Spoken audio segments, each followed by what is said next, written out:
कायदे मजलिस मुकर्रर पार्टी अकबरुद्दीन ओवैसी ने कर्नाटक में जारी हिजाब तनाज़े पर पहली मरतबा तबसरा करते हुए कहा कि सियासी मकासद के लिए इस तनाज़े को उछाला जा रहा है।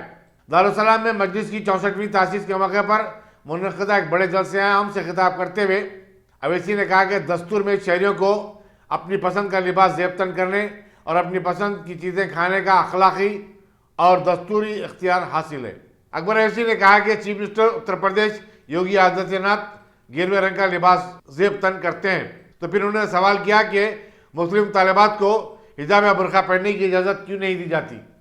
आज सिर्फ जहर उगलने की बात, मुस्लिम बच्ची लिबास नहीं पहन सकती, हिजाब नहीं कर सकती।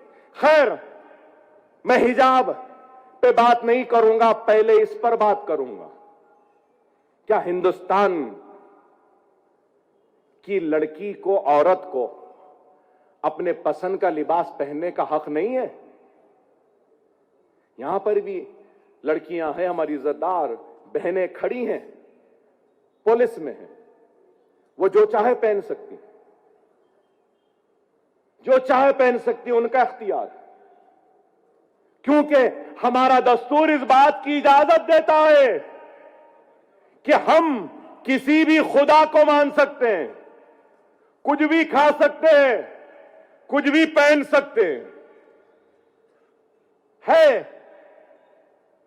बाद ऐसे भी लोग हैं जो कुछ भी कपड़ा नहीं पहनते, वो अल्लाह या भगवान को बस इतना याद करते हैं कि उनको होश नहीं रहता, उनको जरूरत भी नहीं महसूस होती है कि कपड़े की।